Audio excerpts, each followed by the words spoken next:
திமுக வாக்களித்தவர்கள் புரிந்து கொள்ளணும். ஏன் சொல்றேன்னா, அவர்களும் சேர்ந்து இந்த விலைவாசியில் பாதிக்கப்பட்டிருக்கிறார்கள். அவர்களும் தலையிலும் 20 லட்சம் ரூபாய் திமுக அரசாங்கம் மறைமுகமாக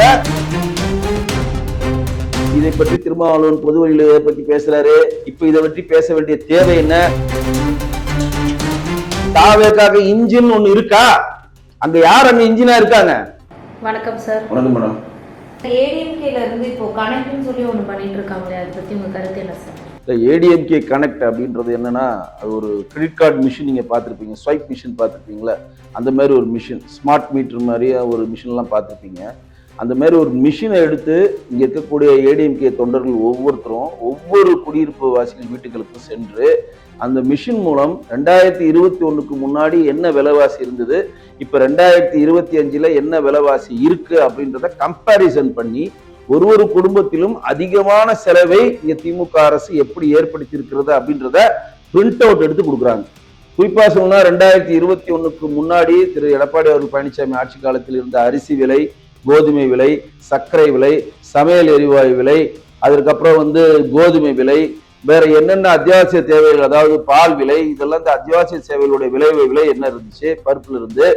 அதே மாதிரி அன்றைக்கு எவ்வளவு நம்ம வீட்டு வரி கட்டணும் எடப்பாடி பழனிசாமி ஒரு ஆட்சி காலத்துல, அன்றைக்கு நம்ம எவ்வளவு கரண்ட் பில் கட்டணும், அன்றைக்கு நம்ம பத்திரப்பதிவு எவ்வளவு கட்டணும், என்னென்ன விஷயங்கள் அன்றைய ஆட்சியில் நம்ம எவ்வளவு கட்டியிருக்கோம் அப்படின்றது ஒரு டேட்டாவும், அப்படியே 2025ல மாண்புமிகு முதலமைச்சர் திரு மு.க. ஸ்டாலின் ஒரு ஆட்சியில எவ்வளவு அரிசி விலை அதிகமாக விற்கப்படுகிறது, எவ்வளவு கோதுமை விலை அதிகமாக விற்கப்படுகிறது, எவ்வளவு பருப்பு விலை அதிகமாக விற்கப்படுகிறது, சர்க்கரை விலை, பால் விலை, இன்னும் அத்தியாவசிய தேவை விலைகள் எவ்வளவு அதிகமாக விற்கப்படுகிறது, அன்றைக்கு நாம் கட்டின வீட்டு வரியும் இன்றைக்கு நம்ம கட்டுகிற வீட்டு வரி எவ்வளவு அதிகமாக இருக்கிறது, அன்றைக்கு நம்ம கட்டின மின்சார கட்டணத்தை விட இன்றைக்கு நம்ம 62% மின்சார கட்டணம் எவ்வளவு அதிகமாக கட்டப்படுகிறது, அன்றைக்கு பதிவு பண்ண பத்திரப்பதிவுல இருந்து இப்ப நம்ம எவ்வளவு பதிவு எவ்வளவு அதிகமாக கட்டுறோம், இப்படி பல விஷயங்களை டேட்டாவா எடுத்து அந்த சாமானியன் கிட்ட பிரிண்ட் அவுட்டா கொடுக்குறாங்க. அப்ப அந்த சாமானியோட புரியுது நம்மளை எப்படி இந்த திமுக அரசாங்கம் ஏமாத்தி விலைவாசி ஏற்றி நம்மளை நம்ம தலையில மிளகாய் எவ்வளவு நாள் அரைச்சிட்டு இருக்காங்க. இது மட்டும் இல்லாமல் இது மட்டுமே வருடத்துக்கு எவ்வளவு வருது? 5 வருடத்துக்கு 16 லட்சம் வருது. அது மட்டும் இல்லாமல் அஇஅதிமுக ஆட்சியில் தொடங்கப்பட்ட திட்டங்களை திமுக ஆட்சி நிறுத்தியது. எந்தெந்த திட்டம்? தாலிக்கு தங்கம், மடிக்கடியிலே வருகிறது, ஸ்கூட்டர் மானியம், இப்படி பல திட்டங்களும் நிப்பாட்டிருக்காங்க பாத்தீங்களா? அந்த திட்டத்தின் பயனை இப்ப இருக்கக்கூடிய மக்கள் அடையாதனால் அது ஒரு 3.5 லட்சம் எக்ஸ்ட்ரா செலவாகுது. அப்ப எவ்வளவு?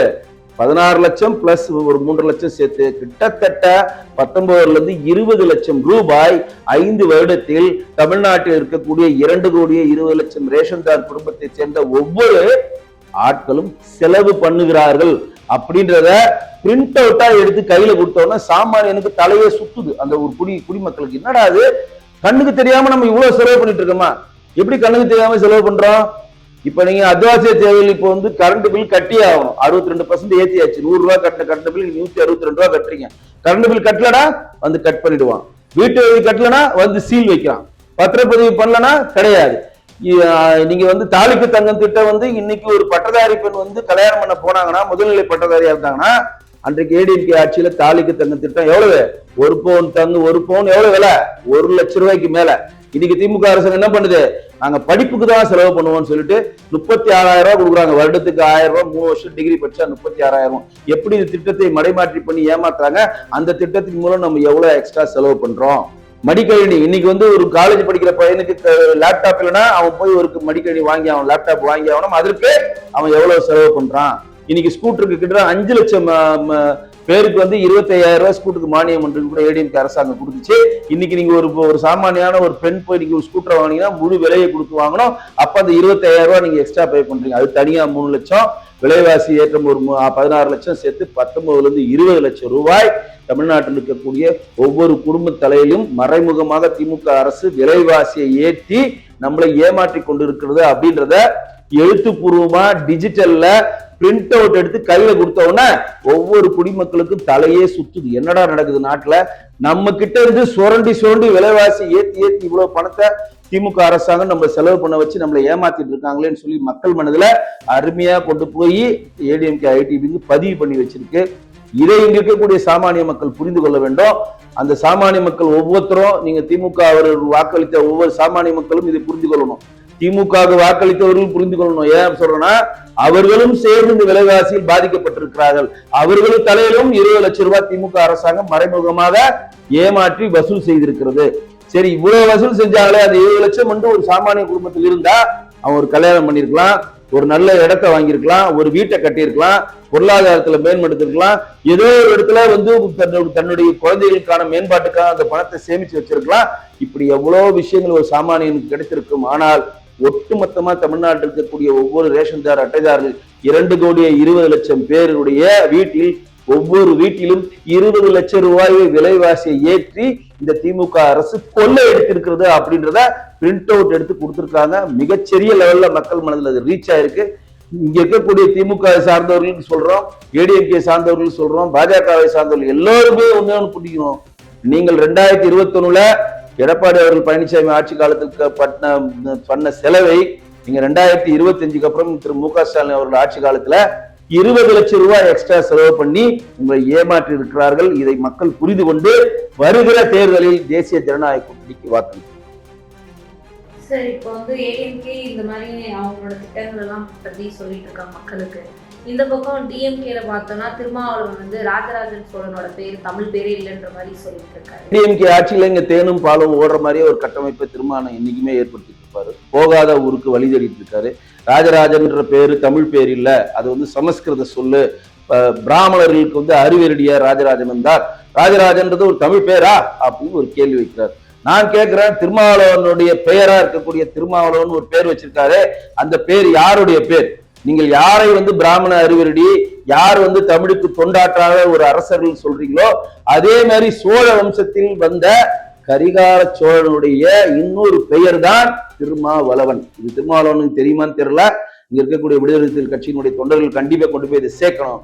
திருமானன் வைத்திருக்கின்ற பெயரே கரிகால சோழன், ஒரு சோழ பேரரசினுடைய புனை பெயர் தான் அவர் வச்சிருக்காரு. ராஜராஜ சோழன் அப்படின்றது அவருக்கு வழங்கப்பட்ட ஒரு பட்ட பெயர். அவர் ராஜராஜ சோழன் கிட்டத்தட்ட 42 பெயர்கள் இருக்கிறது. நீங்க வந்து மலேசியா, கம்போடியா, வியட்நாம்லாம் போய் போர்ல வென்றெடுத்து வந்தனாலதான் ராஜேந்திர சோழனுக்கு கடாரம் கொண்டான் அப்படின்னு பேர் வச்சாங்க.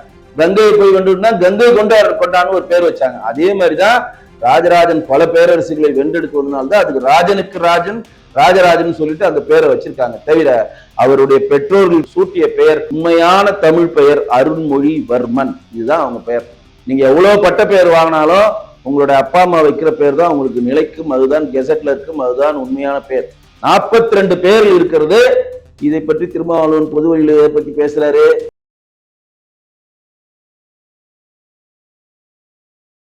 திரு இயக்குனர் ப. ரஞ்சித் கோட்டுப்படி ஏறி மண்டல கொட்டு வாங்கி இனி வாயை திறக்க கூடாதுன்னு சொல்லி கோர்ட் அவருக்கு ஜாமீன் வழங்குதுன்னு உங்களுக்கே தெரியும். அன்னைக்கு ரஞ்சித் என்ன சொன்னாரு? ராஜராஜ சோழன் இருக்கிற நிலங்கள் எல்லாம் பட்டியலின மக்களுக்கு நிலங்கள் எல்லாம் பிடுங்கி வேறு ஜாதி மக்களுக்கு கொடுத்தாரு அப்படின்னு சொன்னதை பெரிய லெவலா பேசப்பட்டது. இன்னொருத்தர் என்ன சொல்றாரு? ராஜராஜ சோழன் இந்துவே இல்லைன்னா ஒருத்தன். அது பெரிய சர்ச்சையாகி பல வரலாற்று பதிவுகள்லாம் எடுத்து கொடுத்தோம், பல இலக்கியங்களை வந்ததெல்லாம். அப்ப தன்னுடைய தந்தையாருக்கு ஏற்பட்ட வைத்த பேரு தொல்காப்பியம். அவரோட உண்மையான பேர் ராமசாமி, அவருடைய தந்தையார் பேர் அதையே தொல்காப்பியம்னு சொல்லி ஒரு மாத்தினார். இப்படி ஒட்டுமொத்தமா தமிழ் இலக்கியங்களையும் தமிழ் அரசர்கள் பெயரையும் தனக்கும் தன் குடும்பத்துக்கும் சூட்டி கொண்டிருக்கின்ற அண்ணன் திருமாவளவன் தேவையில்லாமல் இன்றைக்கு ராஜராஜனை சொல்லி தேவையில்லாமல் குட்டுப்பட்டிருக்கிறார். தமிழை அவர் வளர்க்கவில்லை அப்படின்னு ஒண்ணு சொல்றாரு. அவர் தமிழை வளர்த்ததுக்கு அந்த பிரகதீஸ்வரர் ஆலயமே காரணம். தமிழ்ல இருக்கக்கூடிய உயிரெழுத்துக்கள், உயிர்மெய் எழுத்துக்கள், தமிழினுடைய மெய்யெழுத்துக்கள், மொத்த எழுத்துக்களுடைய வடிவமைப்பில் அந்த மொத்த எழுத்துக்கள் எண்ணிக்கையினுடைய கட்டமைப்பில் தான் தஞ்சை பிரகதீஸ்வரர் ஆலயம் கட்டப்பட்டிருக்க. அந்த கோபுரம் ஆகட்டும், அந்த நந்தி சிலையாகட்டும், ஒட்டுமொத்தருக்கு சுற்றுப்பட்டதாகட்டும், லிங்கத்தின் வடிவாகட்டும், எல்லாமே தமிழ் எழுத்துக்களுடைய எண்ணிக்கையின் அடிப்படையில் தான் கட்டப்பட்டிருக்கிறது. அதை பற்றி பேசணும்னா தனி வரலாறு, தனி ஒரு காணொலி வேணும். ஆனால் ஒட்டுமொத்த தமிழுக்கு தொண்டாற்றிய ஒரு அரசனை பொதுவெளியில் வந்து இவர் தமிழுக்கு தொண்டாற்றல, இவர் பேரே தமிழ் இல்லை அப்படின்னு சொல்லி இங்க இருக்கக்கூடிய தமிழ் மக்களிடம் தேவையில்லாத விஷயங்களை திருமாவளவன் திணிக்க முற்பட்டிருக்கிறார். ஏன்னா அவர் ஏற்கனவே அந்த மாதிரி பண்ணவர் தான்.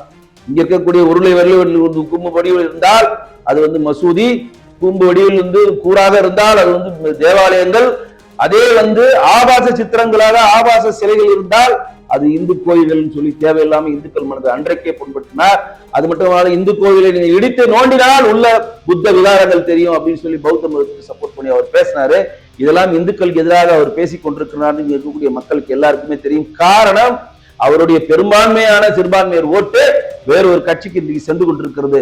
அவர் பெரும்பான்மையாக பின்னாடி இருக்கக்கூடிய இளைஞர்கள் வேறொரு கட்சி பின்னாடி சென்றிருக்கிறார்கள். அப்ப அவர்கள் யாரும் செல்லக்கூடாது, நம்ம இந்துக்களுக்கு எதிராக இருந்தாலும் பரவாயில்ல, சிறுபான்மையிற்கு ஆதரவான ஒரு கட்டமைப்பு ஏற்படுத்தினால் நமக்கு ஓட்டு வங்கி இவரும் அப்படின்னு சொல்லி இவங்க செயல்படுறதை ஏற்றுக்கொள்ளவே முடியாது. ராஜராஜன் சோழன் அவர்களுடைய வரலாறை எடுத்து தயவு செய்து படியுங்கள். அவர் தமிழுக்கு ஆற்றிய தொண்டுகள் பெரிய தொண்டு. சிதம்பரம் கோயில்ல போய் அவர் ஆற்றிய தொண்டெல்லாம் பேசணும்னா பெரிய விஷயம். ஏன்னா அன்றைக்கு தேவாரத்தை மீட்டெடுத்து ஒவ்வொரு கோயிலும் தேவார பாட வைத்த மிகப்பெரிய ஒரு பெருமை சோழ மன்னர்கள் ஒன்றான் ராஜராஜ சோழன். அவர் முறையில் வந்ததுதான் செங்கோல். அதை தான் மாண்புமிகு பாரத பிரதமர் மோடிஜி அவர்கள் நம்மளுடைய பாராளுமன்றத்துல சபாநாயகர் இருக்கு முன்னாடி நிறுவியிருக்காரு. இன்னும் பல வரலாறுகள் சொல்லலாம். இன்னைக்கு தேவாரம் எங்கெங்கு கோயில் சிவன் கோயில் பாடப்படுகிறதோ அதற்கு அடித்தளமிட்டவர் திரு ராஜராஜ சோழன்.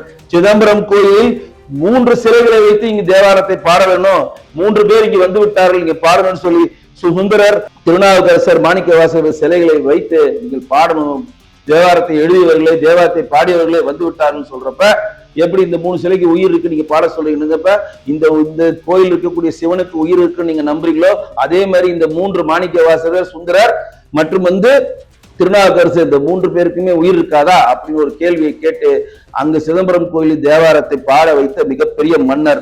அதனால்தான் அவர் பேர் திருமுறை மீட்ட சோழ ராஜராஜன் அப்படின்னு சொல்லி அவருக்கு ஒரு பேர் பட்ட பேரே இருக்கு. இப்படி சொல்லிக்கிட்டே போகலாம்.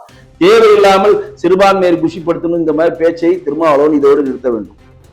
சார், சிறுபான்மையினர் சொல்லி பேசிட்டீங்க. இப்போ விஜய் சொல்றாரு டபுள் இன்ஜின் டப்பா இன்ஜின் எத்தனை இன்ஜின் வந்தாலும் டாப் இன்ஜின் நம்ம தானே தாவைக்காவ சொல்றாரு. இல்ல அதுக்கு எங்களுடைய முன்னாள் மாநிலத்தில் அண்ணாமலைஜி அருமையான ஒரு பதில் சொல்லியிருக்காரு. நாங்கனாச்சும் டபுள் இன்ஜின் ஒன்று வச்சிருக்கோம், டப்பா இன்ஜின் இன்னொருத்தர் வச்சிருக்கோம், உங்ககிட்ட இன்ஜினே இல்லையே. ஒரு கட்சியினுடைய இன்றைக்கு திராவிட முன்னேற்ற கழகம் ஒண்ணு இருக்குன்னா அதுக்கு இன்ஜின் யாரு? மாண்புமிகு முதலமைச்சர் திரு மு க ஸ்டாலின். அவர் தான் ஒட்டுமொத்த கட்சியை இழுத்து செல்கிறார். அதே மாதிரி அஇஅதிமுக ஒண்ணு இருக்குன்னா அதுக்கு இன்ஜினியர் யாரு? அதுக்கு இன்ஜின் யாரு? எடப்பாடி கே பழனிசாமி அவர்கள். அவர் தான் இன்ஜினா இருந்து மற்ற தொண்டர்கள் எல்லாம் பெட்டியாக இழுத்து சென்று அதை கரை சேர்க்கிறார். அதே மாதிரி எங்களுடைய கட்சி பாரதிய ஜனதா கட்சியினுடைய இன்ஜின் யாரு? மாண்புமிகு பாரத பிரதமர் மோடிஜி அவர்கள். அவர் பின்னாடிதான் பெட்டிகளாக நாங்கெல்லாம் இணைந்து எல்லோரும் சென்று வெற்றி நகர்றோம். ஆனால் உங்களுக்கு யார் இன்ஜின் என்று இருக்கிறார்? நாங்க டப்பா இன்ஜின் வச்சிருக்கோம், டபுள் இன்ஜின் வச்சிருக்கோம். தாவேக்காக இன்ஜின் ஒண்ணு இருக்கா?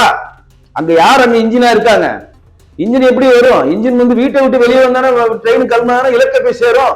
அண்டா காக்கசம் அபுக்கா புகும் திறந்துடு சீசேனோன்னா இன்ஜின் வருது வெளியில. அண்டா காசம் அபுக்கா புகும் மூடிடு சீசேனா இன்ஜின் உள்ள போயிடுது. இலக்கை நீங்க எப்படி அடைய முடியும்? எங்களுக்கு டபுள் இன்ஜின் டப்பா இன்ஜினோ எந்த இன்ஜினோ இன்ஜின் ஒண்ணு வச்சிருக்கோம்.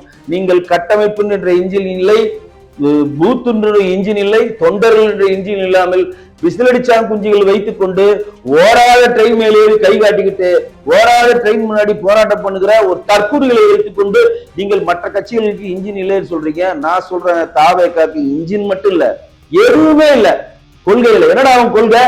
கொள்கையே இல்லாததான் எங்க கொள்கை. இதுதான் தாவேக்கா கொள்கை. நம்ம கேட்கிறோம். சீமான் கூட இதுல காமெடியா சொல்லியிருந்தாரு, என்னதான்டா உங்க பேரு? டிவிக்கே ஏடா டிவிக்கிறதுக்காக இப்படி பயிலும் கிளம்பி வந்திருக்கீங்க, உங்க கொள்கை என்னடா? கொள்கை என்னன்னு தெரியலங்க. அப்ப கொள்கையே இல்லாத ஒரு கட்சி, கொள்கையே இருக்கக்கூடாதுன்னு சொல்றதை கொள்கையாக கொண்ட ஒரு கூட்டணி. ஏன் உங்ககிட்ட எந்த கூட்டணி கட்சியில் உங்ககிட்ட இணைய மாட்டேன்றாங்க? ஒரு கட்சினா அதுக்கு அடிப்படை சித்தாந்தம் வேணும். இப்ப மார்க்சிஸ்ட் கம்யூனிஸ்ட் எடுத்துருக்கீங்க, கம்யூனிஸ்ட் கட்சினா பொது உடைமை. பிஜேபி எடுத்துக்கிட்டீங்க அப்படின்னா இந்திய தேசியம், இந்துத்துவா. திராவிட கொள்கை எடுத்துனா இவங்க திராவிடன் மாடல் இவங்க ஒரு கொள்கை வச்சிருக்காங்க. இப்படி ஒவ்வொரு கட்சியும், நான் தமிழர் கட்சி எதுனா தமிழ் தேசியம், ஒவ்வொரு கட்சியும் காங்கிரஸ், உங்களுக்கு என்னன்னு உங்களுக்கே தெரியும், சிறுபான்மை நலம், அப்படிதான் அவங்க போவாங்க, அவங்களுடைய ஸ்ட்ராட்டஜி. இப்படி ஒவ்வொரு கட்சியும் ஒரு கொள்கையை நோக்கி நகர்றப்ப உங்களுக்கு எந்த கொள்கையும் இல்ல, கோட்பாடு இல்ல.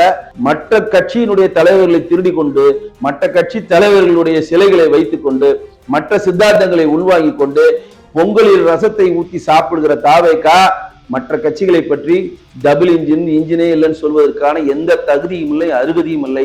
முதலில் உங்கள் இன்ஜின் பனையூரை விட்டு வெளியே வாருங்கள். இன்ஜின் அமர்ந்து கொண்டிருக்கின்ற பனையூர் அரசன் அவர்களே, வெளியே உங்க இன்ஜினை தமிழ்நாட்டில் இருக்கக்கூடிய 38 மாவட்டத்துக்கு உங்க ட்ரெயினை ஓட்டிட்டு போங்க. அப்பதான் உங்களுக்கு இன்ஜின் இருக்குன்னு நாங்கள் நம்புவோம். அது வரையும் நீங்கள் ஓடாத இன்ஜின் மியூசியத்தில் இருக்கிறதுக்கு மட்டும்தான் லாய்க்கு. விஜய் ஒரு அருங்காட்சியகத்தில் ஒரு காட்சி பொருளாக இருக்கிறார், இன்னும் இருப்பார், இனிமேலும் இருப்பார். நன்றி சார். நன்றி.